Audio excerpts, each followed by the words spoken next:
Unfiltered in 5 minutes.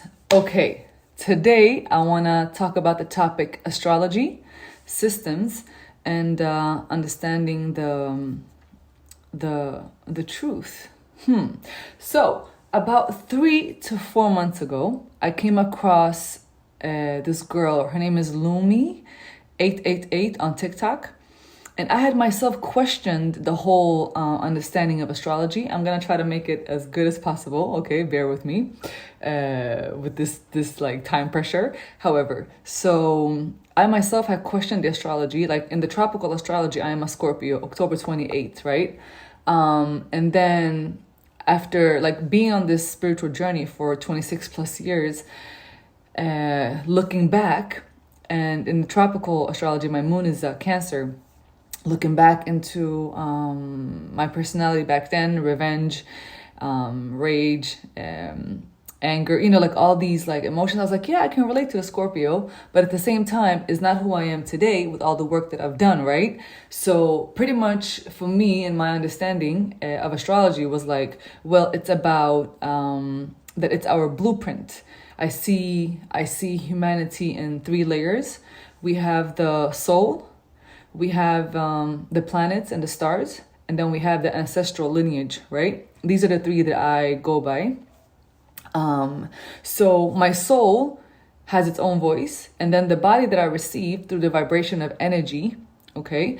It's the planetary systems and the star alignment, and then also the encoded genes and also memory of our ancestors through our body.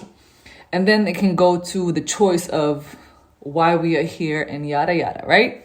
So I was like, okay, so the body that we receive through the astrology, it's pretty much our blueprint, like just like when you're playing a video game. So if you're playing a video game, you can pretty much choose characters. Oh, this one hits hard, boom boom, it's a quick hitter. The other one has fast turns and kicks very strong. Like you can pretty much choose characters. So within each archetype, meaning each sign has its own strength, as if it's a fire sign, if it's a air sign, if it's a water sign, if it's a earth sign. However, so now 2-3 months ago, 3-4 months ago, I came across Lumi, and she was like, the tropical astrology is not the real astrology. And I already knew that India also has their Vedic astrology, but the way she broke it down, oh shit, I got a few minutes. The way she broke it down is like, number one, tropical astrology that Western follow has 12 archetypes, 12 signs. And it was created around 2,000 years ago, which at that time, the star alignment was where Scorpio is October 28th. It was around that era, like that time, right? So tropical astrology is created from seasons and the relationship to the sun. And I understand that. That's going to be on another video.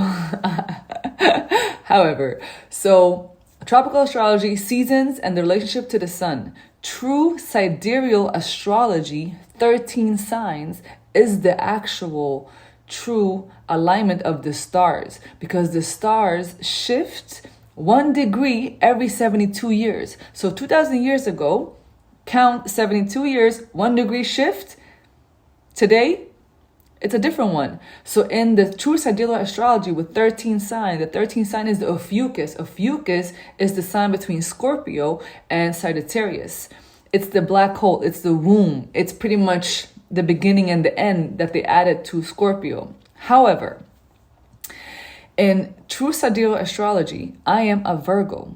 Virgo starts from September 15th to November 3rd, which means that in the tropical astrology, there are 12 archetypes, and each archetype are 30 degrees in between, right? The 30 degrees, like 30 days in a month. However, in the true sidereal astrology, I'm not going to be able to make this in 5 minutes. In true sidereal astrology, there are 13 signs, which means that each sign is not 30 degrees. If you look at the star alignment, if you look at the stars, it's not 30 degrees between each sign. Virgo is like one of the larger signs. We have Scorpio, which is smaller, and then we have Ophiuchus in between, which is smaller. Even Libra is smaller, and then you have Sagittarius, which is a little bigger. So there are not 30 degrees, okay, y'all? True sidereal astrology, 13 signs. Ask ChatGPT and look up Lumi888 on TikTok. 5 minutes just passed. I'll continue.